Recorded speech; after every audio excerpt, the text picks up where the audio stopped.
Hi there, I'm Dr. Kimberly Olson, and I want to talk with you today about one of the most painful things you can experience, which is gaslighting. If you have been there, you know the feeling of pain and frustration and powerlessness. And what am I supposed to do about this? Is there any way for me to break free?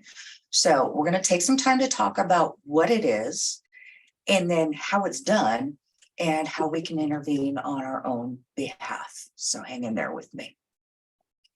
Okay. So I chose this title very intentionally, The Insidious Nature of Gaslighting, because I love the word insidious. We will talk more about that in a minute and why it is so apropos. Okay, so the term gaslighting isn't new. It actually comes from a play that was written in 1938 that was made into a film in 1944 about a man who was trying to drive his wife insane. So you can see how fitting that is. Okay, an operational definition of gaslighting is an insidious form of manipulation and psychological control. Victims of gaslighting are deliberately and systematically fed false information that leads them to question what they know to be true, often about themselves. They may end up doubting their memory, their perceptions, and even their sanity. Over time, a gaslighter's manipulations can grow more complex and potent, making it increasingly difficult for the victim to see the truth. Now, when you look at this definition overall, it's pretty powerful, and there might even be a part of you that's thinking, uh, but nobody would ever do this intentionally. And I'm not clear that it's done intentionally, but I am clear that it serves a purpose for the narcissist. Insidious means proceeding in a gradual, subtle way with harmful effects. And that's how it is. In insidious situations, we don't start off by giving you the big gun or the horrible things. It's slow. It's a gradual chipping away process of your reality. And it's so insidious that you often don't even recognize it's happened. I like to sort of equate it to when you're around a child every day, you don't notice their growth spurts in the same way as, say, the grandparents who only see the child, I don't know, once every couple months, right? They will see the child and say, oh my God, they've grown so much. Whereas you're like, yeah, but it was so gradual, you didn't see it in this incredibly pronounced way, the way that somebody who's on the outside looking in recognizes it. I used to label it before I even knew what gaslighting was as getting stabbed in the back, but only recognizing it when it's too late. Okay. So folks are not real blatant with this. It's insidious. And it's usually like when you're in the car on the way home from somebody's house or from work that you're like, shit, I didn't respond right. I didn't hear what they were saying. I was in the moment and trying to handle the situation. And it's only much later generally that you recognize, oh, oops.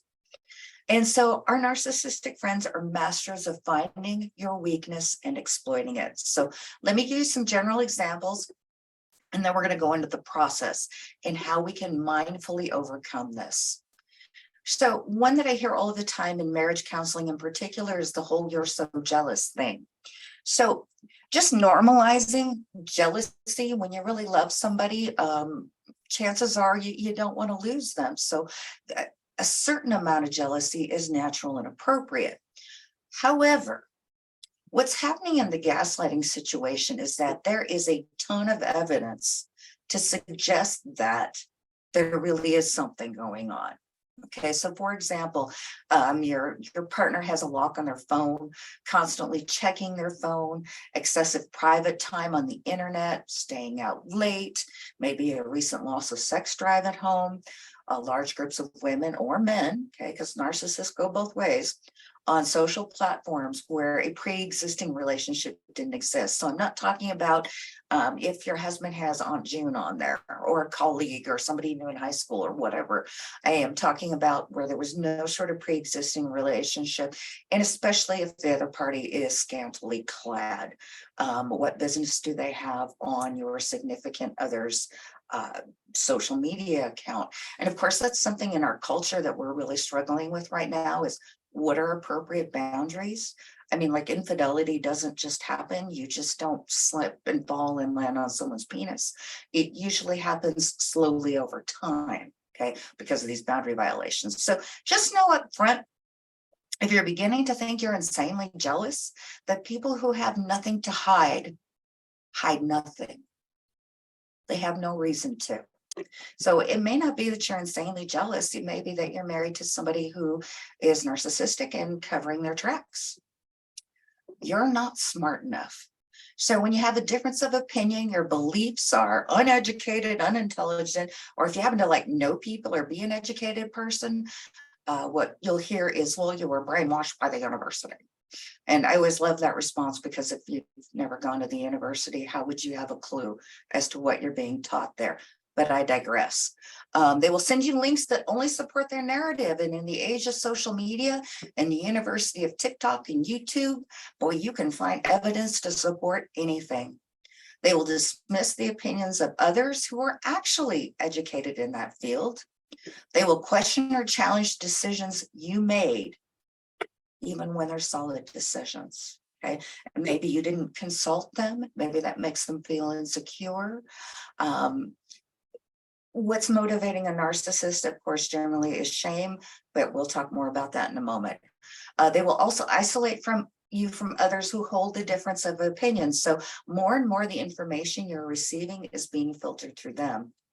They will second guess you or find a problem with your responses, even if one doesn't exist, because the MO is to get you to second guess yourself.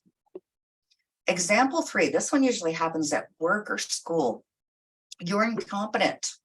So they challenge your credentials. So you both hold, I don't know, a master's degree, but yeah, I don't know, you went to that school and I went to this school. And a lot of this doesn't have even any rhyme or reason, because the credentials are oftentimes exactly the same. And you don't know what another person experienced in another institution, but that's one of their favorite things to do, is find something to challenge about your credentials. They continue to correct your work until the 20th version looks like the original. Okay, I know you've experienced this, right? You're an expert in your field and everybody has loved your work for years and years and years. And then all of a sudden you get a new boss or whatever, and it's being sent back to you. And initially you're thinking, well, you know what, maybe there are some things I need to learn. But then you start to notice that every single time it comes back. And then when you finally get to the version they accept, it looks just like the original. Okay. They ask questions where a right response doesn't really exist, and then demean your response, especially in front of others in a group. So, I mean, it could be a question like, what's your position on, psychotropic medications, or let's talk about that. And there's a pro and con, of course, to everything. And maybe you present those things and they'll come up with something out of left field, which makes you look like you haven't really reflected upon something. But the whole point is public humiliation, or to knock you down a peg. At work and school in particular, these folks have their hand in every pot. Okay. People that are not even in their chain of command, they're finding mysterious reasons to call them and to see how things are going and checking. And if you notice really closely, what they're really asking is about other people. Get some ammo. And they're planting seeds, challenging your performance with others. But it is so insidious that it's often not recognized as such. calls you oversensitive or crazy when you notice the different responses you're getting from others. So we all know this, right? Intuitively, when someone's behaving differently towards us. Maybe they're not as friendly as usual. Maybe they don't answer your questions or your emails right away where they used to. So something has changed. Now, sometimes it can be situational, something's going on with them, but you tend to get and pick up the vibe that something is different. But here's the trick. You're not allowed to talk about it. Okay. Which again, you're questioning yourself, questioning, wow, well, maybe I'm just being oversensitive. Maybe nothing's different at all. Okay. Okay, so what does this look like? Excuse me, it's actually a cycle. So here's what our narcissistic friends are really good at doing. Number one, creating a false sense of interpersonal safety. You know, the whole love bomb phase, right? Where you're made to feel like everything in the world and there's nothing they wouldn't do for you, and you're the most special thing that's ever come along. And when you're in that environment of love, it's very easy to be vulnerable, okay, in a way that you're not with other people, because look, this person loves me so much. This person has made it safe. And so you start telling them about your pain. Okay. And especially in romantic relationships, right? Maybe you've got big trust issues because of previous relationships or whatever, but they're really, really good at making you feel safe and identifying what your core wound is. And then, and it's gradual, they participate in that behavior and speech that triggers your core wound. Well, what do I mean by that? That seems, silly, right? Well, not so much. If I know that you're deeply jealous and insecure, I'm going to be mindful to not do behaviors that are intended to trigger that response from you. For the narcissist, it's opposite. They're going to do behaviors to trigger that and then tell you, by the way, that first of all, I'm going to save you. Second of all, you're out of your mind. That's not what really happened. But let me come here and hug you through your insecurities, even though your insecurities are really valid.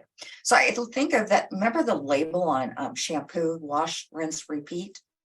This is the whole thing, boys and girls. This is the cycle right there. And they do it over and over and over again until we get deeper and deeper into depression and self-doubt that we're hardly able to function. So here's the example with the jealous type. So the narcissists identify as prior betrayals of trust. And again, during that whole love bombing stage, they create a safe environment. The narcissist begins maybe to stay out late or is on a dating app or something like that. And you reasonably voice a concern. What is this? Why are you staying out late? Well, it usually starts with those potentially reasonable explanations. Okay, so I stayed out late. I had car problems. I had to work late. A buddy of mine needed something. As far as the dating app, oh my goodness, I just never took it off my phone before. You're going to hear excuses that maybe, if it was Thursday and the sun was shining, might be viable. And so despite your better judgment, your guts are going, fuck this, this is not true, right? You go ahead and accept the explanation. You experience shame and apologize to that person for your jealousy. And then the explanations become less reasonable. But you're already convinced you're the one with the problem. I worked with a client once whose boyfriend ran up, and this was back in the day of the sex lines on the telephone.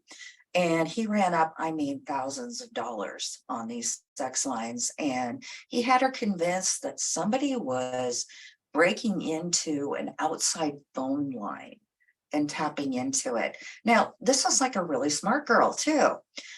And she bought it. And so again, the explanations become less reasonable because it's a slippery slope and it's gradual. You're already convinced it's you. that has the problem.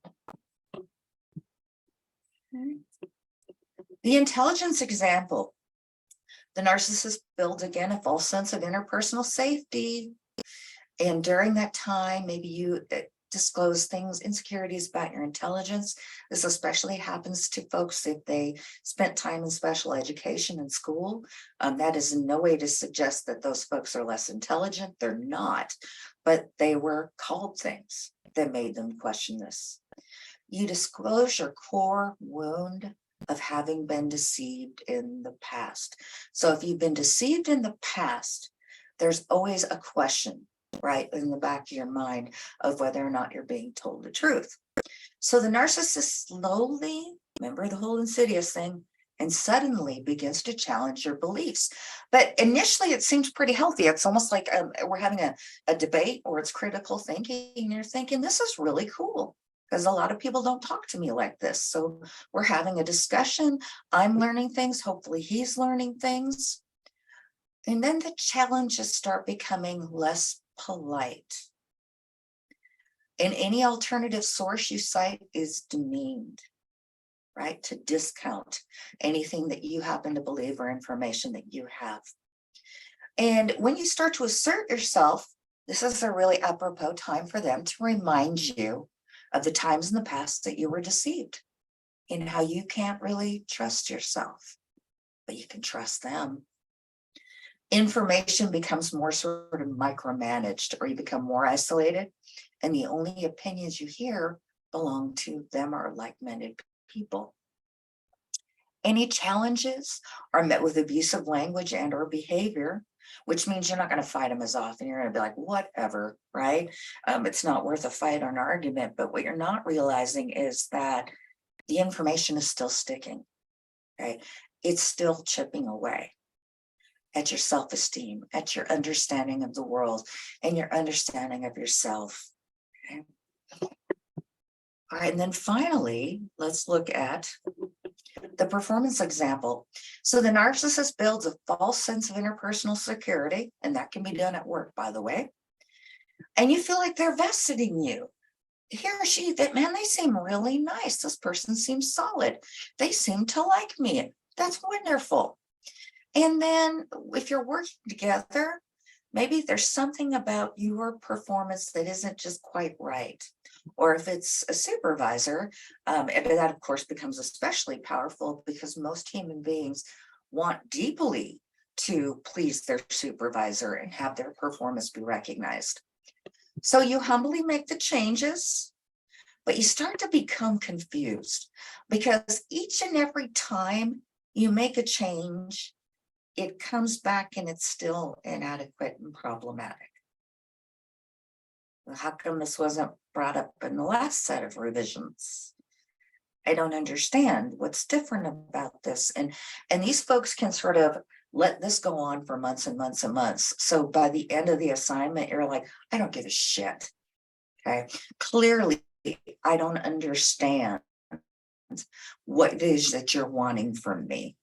Well, and that, of course, makes you question your competence, when in fact, that behavior is designed to do just that. Let me show you how much I'm needed. Let me show you how important I am. Let me show you how you can't get along without me. They begin to get calls that contain questions about the performance of others. So remember, the narcissist, I like to think of the person, the puppeteer, or the person that's working the marionettes, right?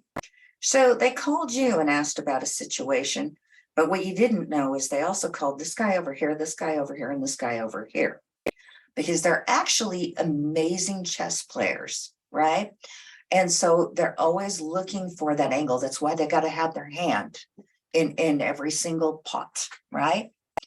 You begin to notice a different vibe between you and your colleagues. We even discussed that. Maybe you're even noting, disrespect, which of course you're feeling it.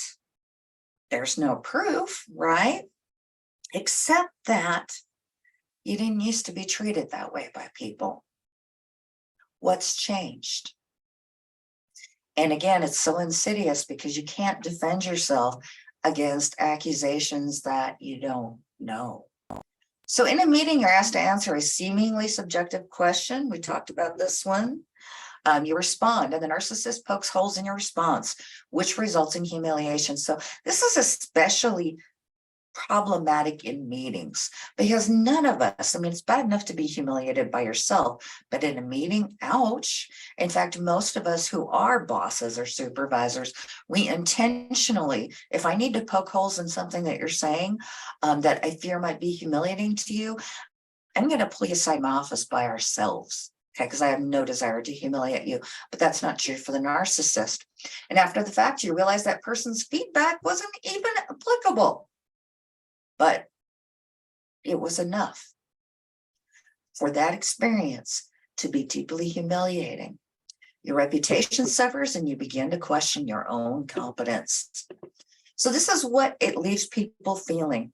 A narcissist with power in particular, whether at home, okay, because we have narcissistic parents who may have no power in the world, but can make the scapegoat's life a living hell within the family, or in the boardroom, okay, whether it's the CEO of a corporation, a supervisor, or just, you know, a colleague of yours that is playing these kind of games. They tend to triangulate mutual friends, family members, and colleagues in an insidious fashion. So they will do things like, you know, your sister and I just got into an argument. I'm not sure what to say. And what they're really doing in that moment is triangulating you, okay? Because you don't know the other person's side of the story.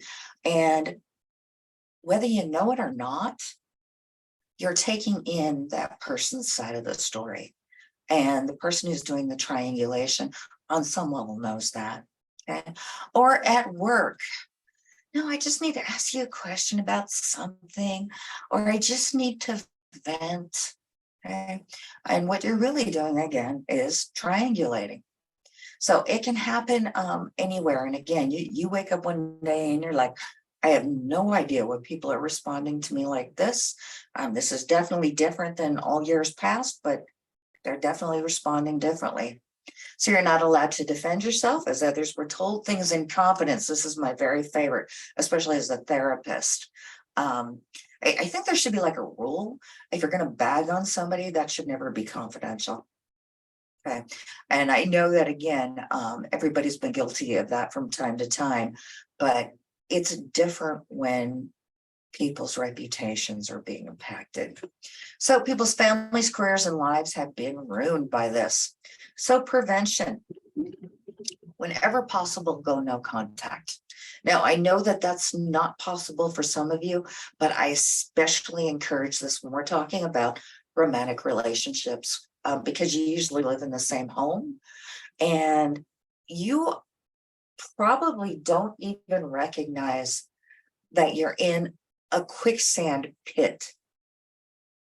Okay, you're just sinking and sinking and sinking, and all the little remedies that you do to try to sustain yourself in the interim, right? You're trying to dig out of the hole, just actually brings you deeper and deeper into the hole. And any attempt that they can to bring you back in, they're going to do. Okay, whether that's through jealousy, through calling mutual friends. So whenever possible, go no contact, because guys, they're not like real insightful, right? Or if they are, they're not using that for anybody's benefit but their own. One of the things that I like to do is discuss the concept of triangulation with others, ironically, because that is triangulation. Okay. But let's say you're in a family where mom tends to call your one brother and calls the other brother and you know, does all the gossip blue, blue, blue about him when he's mad. It's okay to talk to your brother and say, you know what, I'm really trying to get everybody to sort of break this. So I just tell mom if she's got something to say about you to go to you. And I find that our siblings are often teachable in this area, right? Because what's interesting is that, you know, when you're the golden child of the narcissist, it feels really good, right? When you're the scapegoat, not so much. But as most of you have probably noted, that the script flips, right? And so our task is to be strong enough when we're the good child again to not buy into the behavior. Recognize your triggers. Oh, this one's tough.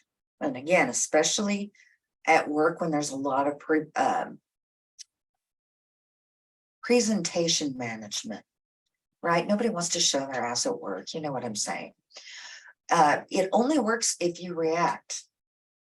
And narcissists are masters at identifying your core wound again and your triggers. And if you don't react, they're going to push harder. Okay, especially if you're living with somebody, they're going to push harder and harder and harder and harder because they lose their power when you stop reacting. Okay, so how do we do this, right? Because it's a horrible feeling. You feel powerless in the moment. You need to plan a non-reactive response in advance. Okay. My dad taught me a really great one years ago, which was if you feel like somebody's making a passive-aggressive comment to you, he said, you always just look at the person and say, would you clarify? If you say, would you clarify, right, you're not being hyper defensive or accusatory, and yet that person's going to have to provide some sort of explanation for what the heck they just said to you, right? So my dad's modality is a great one, but it's certainly not the only one. Number one, self-soothing. Learn some mindfulness and grounding techniques, because what happens when they start their BS is that you get triggered. Your anxiety goes up, right? And anytime where you have fear of being humiliated or hurt, your anxiety goes up. And as soon as our emotionalism goes up, our logic goes out the window. And you do not want to respond emotionally to a narcissist. I would rather have you sit on your hands and say nothing.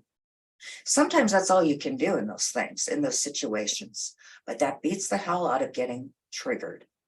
Okay. Address the issue cognitively. So if you're at home and let's say you're in a relationship with a narcissist and they tell you that, I don't know, high carbohydrate diet is the best thing in the world for you, and you shouldn't have to watch fat. Now, this is a really stupid example, but follow me. And of course, the literature that you read is that we still need to monitor how much fat we're taking into our diet. Excuse me. And so we address the issue cognitively, which is through active listening. So you hear that person's perspective. You already know they don't want to hear your perspective, right? They don't want to hear what you've heard. They just want to be right. That's very important to them, because if you reject their ideas, you're rejecting them. That's how it's internalized by them, and why it's so evocative when you disagree. So practice active listening. So what I hear you say, honey, is that a low carbohydrate diet is best for weight loss and health. Great information. Thank you. It doesn't matter. So you're not going to win in an argument with a narcissist. That's not the goal, to win in an argument with a narcissist. And if for the time being you're staying put, I just need you to take care of yourself. The other thing is, nevertheless, some narcissists are masterful at redirection. So I like to give the little kid example. So, and I'm not saying little kids are narcissists, they're egocentric, but you'll get the point. You've asked your child to clean their room. Okay. And they're being really pouty with you. And they start throwing nonsense out to you, or unrelated nonsense, to manipulate you. So you're telling your teenager, go clean up your room. Yeah, but I had a really hard day. I'm really sad. I'm depressed. I had an issue with my boyfriend today. Or I'm so sad that you and dad aren't back together. Believe me, they trump cards too. What I advise parents to do in those situations is the nevertheless technique. If you remember back to what record albums are, you used to be able to get skips in your records, and it would cause the same thing to be played over and over and over again. That's who you're going to be. So you got the whiny teenager, you say, I need you to clean your room. Yeah, but I had a really hard day. Sorry about that. Nevertheless, I need you to clean your room. Yeah, but my boyfriend broke up with me. Nevertheless, I need you to clean your room. Yeah, but you know, it really hurts me that you and dad are divorced. Nevertheless, I need you to clean your room. So whatever it is, and you're choosing your battles carefully, if in fact you're living with a narcissist or working with a narcissist, you're going to use nevertheless when it's very important. And do not allow them to sidetrack you because they will try. So let's say the narcissist is yelling and screaming, okay? And probably because, I don't know, it's Thursday, no, because you disagreed with them about something, how dare you? And they're saying, I don't understand. Why why are you talking to me like that? And how come you're believing them over there and you're not believing me? Nevertheless, I'm going to need you to stop screaming at me. Don't tell me what to do. You just don't understand. Nevertheless, I really need you to stop screaming at me. So become a broken record. Okay. Now, rehearsal is very important. Okay. There's a reason that when people are performing in plays, they rehearse for months before the actual performance. And they're getting themselves ready for any possibility of something unpredictable to occur on stage. I can share with you, just having done college theater, unpredictable things happen where props are not put where they're supposed to be and things like that. And so, excuse me, rehearsal is your preparation. And you want to know that script so well that absolutely nothing can trip you up. So if it's at meetings, you have a boss who tends to be humiliating at meetings, then what you're going to need to do is play out those scenarios in your mind and come up with some concrete responses. Okay. And play them out. Role play them with your spouse. I mean, it's preparation. Okay, you're kind of going into battle to be candid. And just make sure that you have support somewhere. See, this is what's so tough because they're so good at triangulating people. And even if you're genuinely the victim, you can end up feeling like the bad guy. So it's hard to get support, but there's going to be somebody out there that sees it. And that somebody could be your best friend, that somebody could be your spouse, that somebody could be your therapist. But go to somebody who can help you validate your experiences. You're not crazy for assuming that somebody's having an affair if they're getting calls 24 hours a day from strange members of the opposite sex or the same sex if you're homosexual. You're not crazy. Okay. You're not unintelligent if you disagree with someone's perspective. Okay. But oftentimes, in an insidious, slow manner, narcissists can make you think that way. So I hope this video was helpful to you. And I really do pray for all of you and wish you the best on your journey. I know that relating to a narcissist can be incredibly painful. So I thank you, and we will see each other again soon. Thanks.